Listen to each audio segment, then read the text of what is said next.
All right. I think I'm going to take a trip to the Clarissa Shields versus Ivana HABZIN fight um, next week. This fight was supposed to take place in Detroit earlier this year, or earlier um, in 2019, but we had the unfortunate situation where HABZIN's trainer, James Ali Bashir, was sucker punched. Um, he went to the hospital and the fight was off. The card went on and featured JARON Ennis and also U.S. heavyweight hopeful Jermaine Franklin. Um, James has since gone back to the hospital with bleeding on the brain, and that's the last I heard about his situation. I'm not sure if he's in condition to train Ivana, and don't know who her trainer will be on fight night. Let's move on. So now we're back.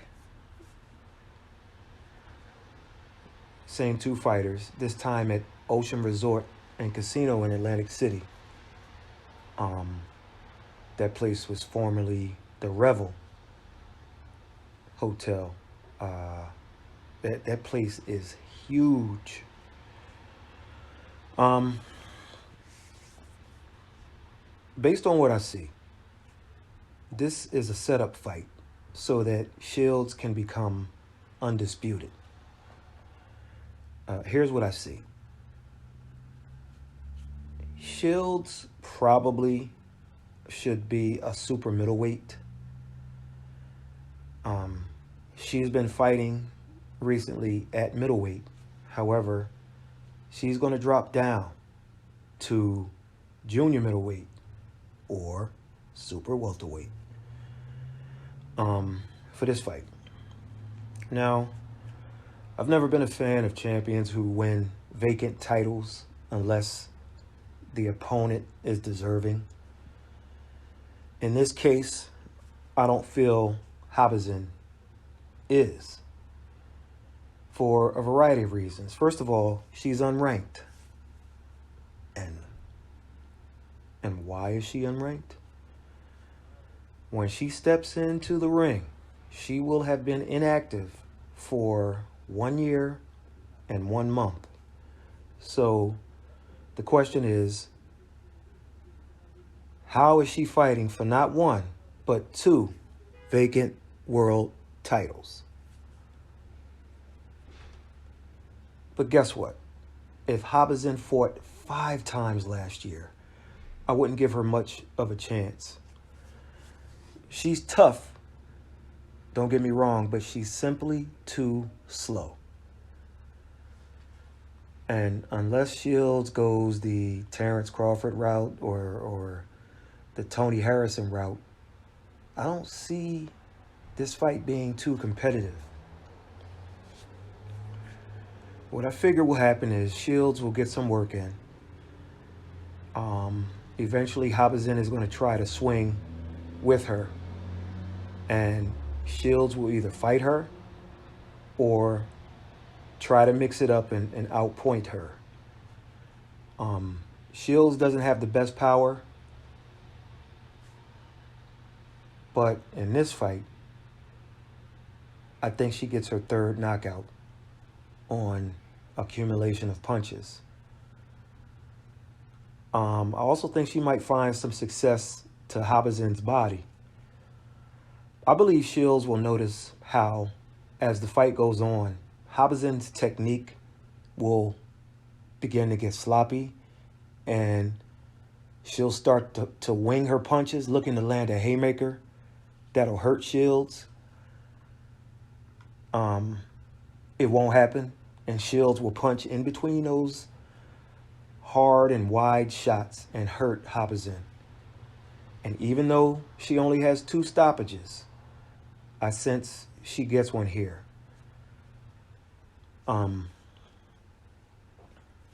This fight will be for the vacant WBO and vacant WBC World Female Super Welterweight or Junior Middleweight titles. And this sets up nice for Shields because on the undercard, there is a unification battle for the WBA and IBF World Female Super Welterweight or Junior Middleweight titles. Okay?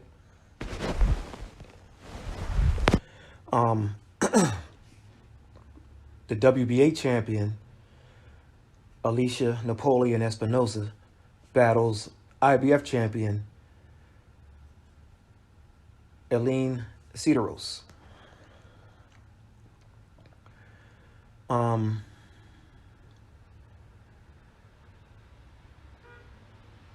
Okay, now that fight has a contrast of styles. CEDERROOS fights like Gennady Golovkin,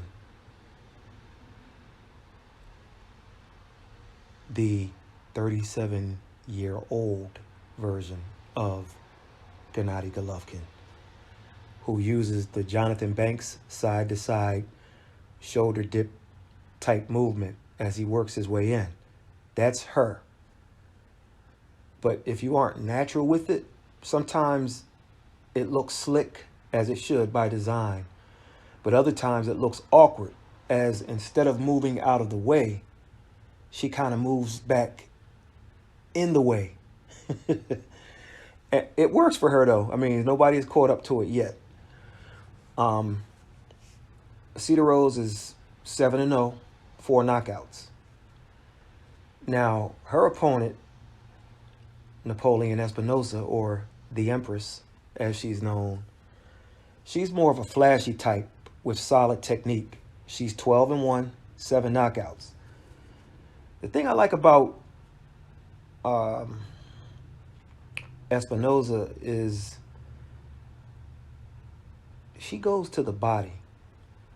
And even though she has 7 knockouts, I don't think her power will translate to the level against the Shields should she win and they fight each other. However, I'm going to slightly favor the fighter with 1 loss, Espinosa. But she's going to have to be in peak shape, which she usually is based on the fights I've viewed. But something tells me the winner of CEDERROOS versus Napoleon Espinosa will fight Shields to be undisputed sometime in the middle of the year. Take that to the bank.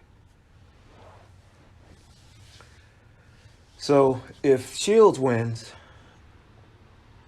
there isn't much at the weight for her if she becomes undisputed.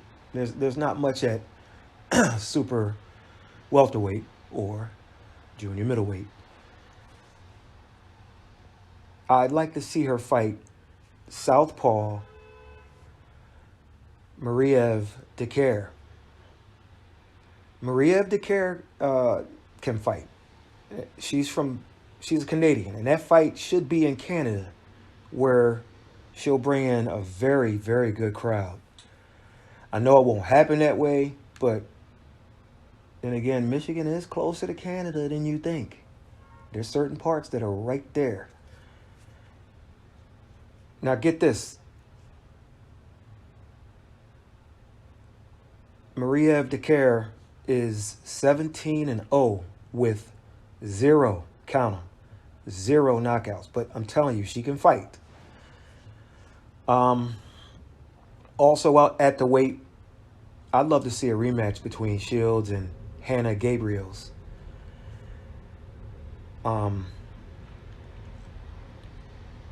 Lastly, at that weight, maybe Raquel Miller could take her shot at Shields. There's nothing to lose if she goes in and can't beat Claressa, but it would be a nice test for Miller. And there's a little bad blood between Shields and Miller anyway, so that's one to consider. At 154 though, I'll rate Gabriel's fight as my number one. Some people thought Hannah Gabriel's won the first fight against Shields, their fight. So let's do it again to settle it up. I thought the fight personally was closer than the scores, especially with Gabriel's dropping Shields early in that fight and getting herself a 10-8 round. So we'll see. My number two at that class is the fight in Canada against Mariev. I think she would push Shields. I really do. Mariev can fight. Okay, so let's move to middleweight. At middleweight, there's even less there for Shields. Christina Hammer is there, but she'd have to show a lot more and go on a win streak or beat a big name to get a rematch with Shields. She just didn't show up. That fight was in Atlantic City too. She just didn't show up. And I know Hammer is better than what she put on display that night. Personally, I felt as if I wasted a trip up there for that one. Anyway, let's move on. Shields belongs at super middleweight, and the last knockout she had is at that weight. There are two fights I'd like to see there. I'd like to see Franchon Cruz Dezern get another shot.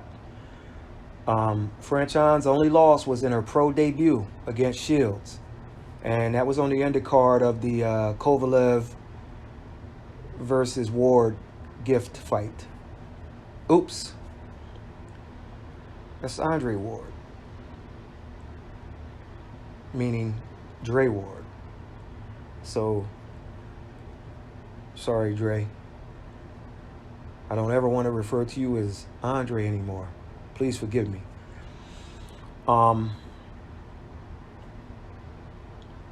As a matter of fact, it was both of their pro debuts, Cruz Dezern and Shields. And Shields won a unanimous decision and is undefeated at 9-0 with 2 knockouts. Cruz Dezern, who sat down with me and had a cup of coffee earlier in 2019, lost her debut to Shields and hasn't lost since. She's 6-1 with 2 knockouts. By the way, I purchased the coffee for her, for the record. Don't let her tell you any differently.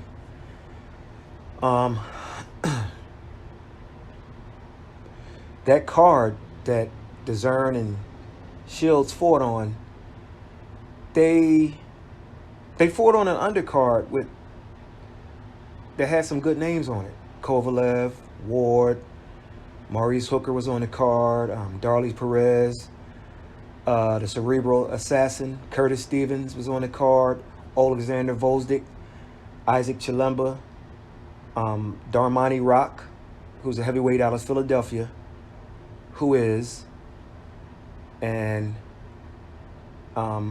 coming, and Bakram Mirzailiev. He's an upcoming Russian who is 17-0 with 13 knockouts. So there were some decent names. Now, as undisputed, maybe they'll give Shields top billing on a couple of cards as she has on this one. So we'll see.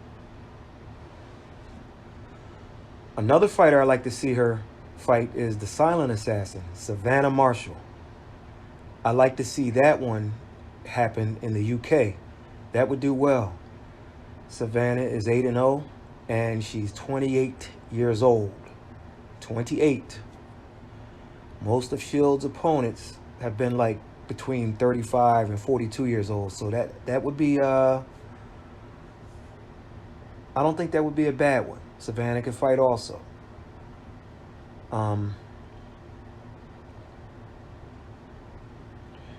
The one fight for Claressa Shields that would really be 2 of the pound-for-pound best, but has probably run past its course, would have been Shields who is probably a natural at 168 pounds, fighting the much smaller Cecilia Brækhus, who is a welterweight. Although Shields is much bigger, don't think Cecilia would be afraid to fight her. I wanted to see this fight a few years ago, but at this point, the 38-year-old Brækhus might be too past it to physically hold up and do what she wants to do. But you never know. You can't underestimate the women's bodies and what they can do. They can have babies, you know. Oh, by the way, Brækhus, Decaire, Gabriels, and Napoleon Espinosa are all some fine, fine women. Indeed. Let's move on. And I think Cecilia Brækhus is 36-0, something like that. But boy, man, if they could have made that fight maybe 3 years ago. Anyway, let's move on. Another reason I'll be in Atlantic City is to watch exciting welterweight JARON Ennis in action. Looks like he'll be tied to Shields cards until he's ready to break out, which should be this year, sometime in 2020. Ennis, he's fought on the last two, is it three? Last two Shields undercards, I'll put it that way. This one and then the prior one. JARON, excuse me, JARON is the goods, I'm telling you. All he needs is that showcase win. And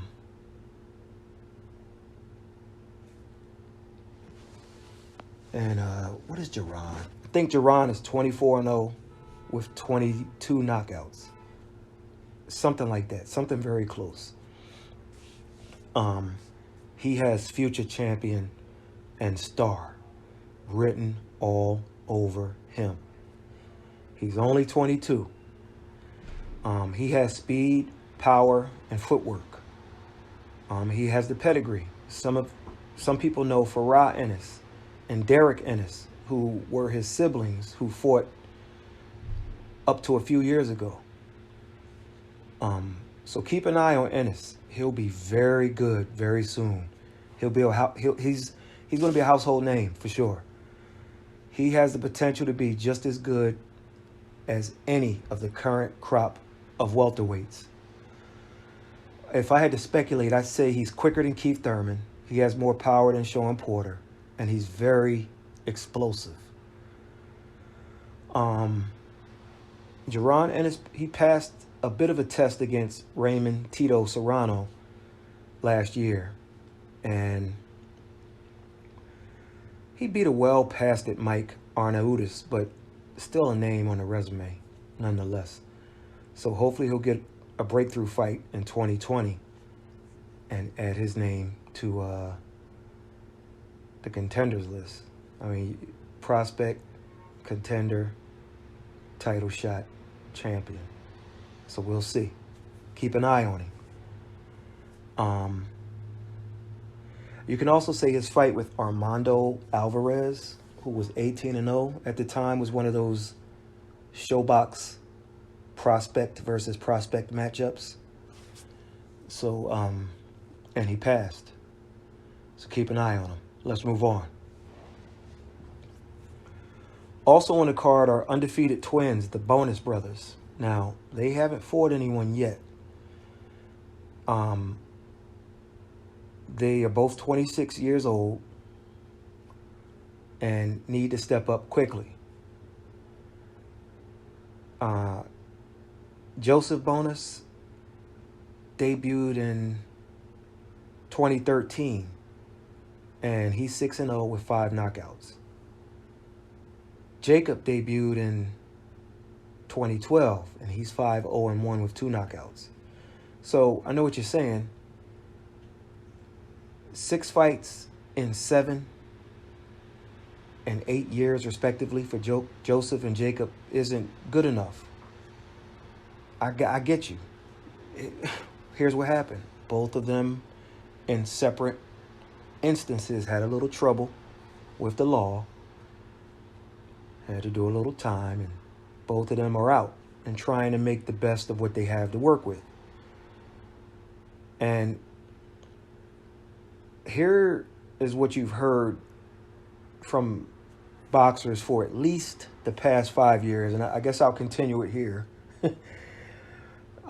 Everyone kind of says, hey, you know, I'm the last of the fighters who was trained by Emanuel Stewart.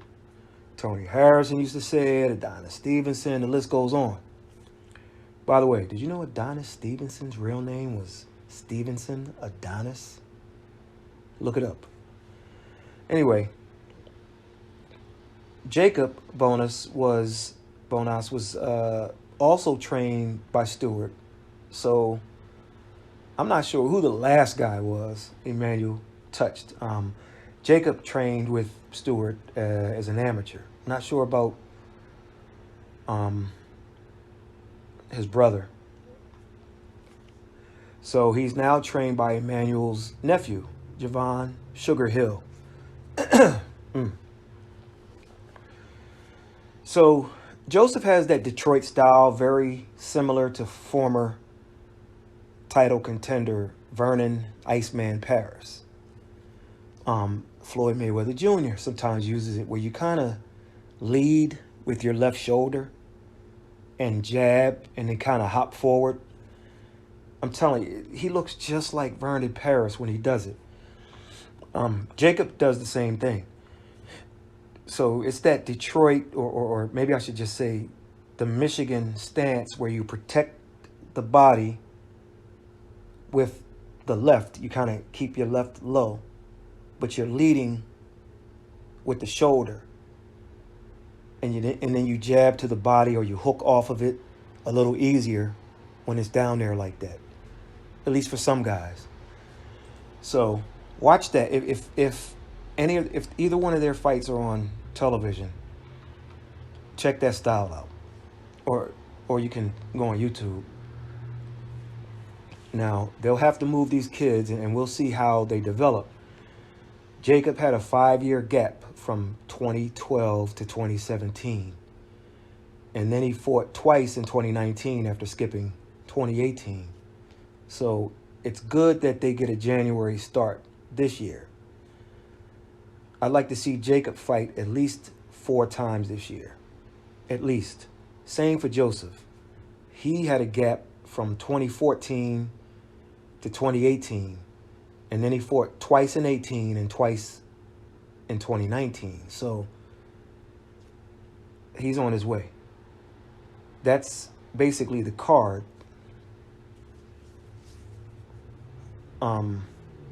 Or for Shields versus HABZIN. Let's move on. The following night, also from Atlantic City, at the Hard Rock Hotel and Casino, Top Rank Promotions presents a fight that should produce some fireworks as Jesse, formerly Hard Work and now Hollywood Hart, takes on Joe Smith Jr. Now, Hart is 26-2, 21 knockouts. He has wins over Sullivan Barrera, Sully B, Damon Nicholson, Aaron Pryor Jr., and the tough Derek Finley. Hart has also lost to Gilberto Ramirez twice in 2 very close and extremely entertaining fights. He battles Joe Smith Jr., who's 24 wins, 3 losses with 20 knockouts. Smith has beat Andre Fonfara, Michael Benga, and Bernard Hopkins. He's also been in there with losses to Dimitri Bivol and Sully B. Now, this fight can potentially produce fireworks. Smith Jr. is going to try to knock Hart out, plain and simple. He throws in combinations and has lethal power, as Hopkins. Hart can box and has athleticism, enough to trouble Smith Jr. for sure. He has a good jab and good power of his own. The thing with Hart is sometimes he mixes it up and leaves himself in range to get hit, and he can't do it here. If he does, Smith Jr. will clock him. In this main event on Saturday night, I'm going to lean to Jesse Hart to win this one by decision, or maybe a late stoppage. If it goes late, then a stoppage. I think Hart will survive getting wobbled or knocked down before he gets the job done. It should be, if each guy does what I think they're going to do, there should be some good rounds in this fight. We'll see. Also on this card are another set of brothers, not twins, but Joseph and Jeremy Adorno. Now, just watching Joseph, he fights out of a high guard, and he likes throwing the left hook. All right, so he was born in Union City, New Jersey, but fights out of Allentown, Pennsylvania. However, his birthright, and you can see the Puerto Rican birthright as he throws that left hook like Cotto, like Trinidad, and more recently like Felix Verdejo. All right, Joseph is 14-0 with 12 knockouts, but I'm not sure if his power will translate at lightweight once he steps it up competition-wise. Not sure. Jeremy Adorno is younger at 18 years old, and he's a bantamweight at 3-0 with 1 knockout. Jeremy was actually born in Puerto Rico and also fights out of Allentown. That's where they reside. Jeremy's a southpaw, and I've only seen one pro fight of his, so I had to watch a couple of amateur fights. And Jeremy looks more like he might favor being a counterpuncher based on what little I see. He likes to finish to the body and then tries to come over top. The closest style I could compare Jeremy to is he kind of looks like a young Antonio DeMarco with the way he moves. So we'll see.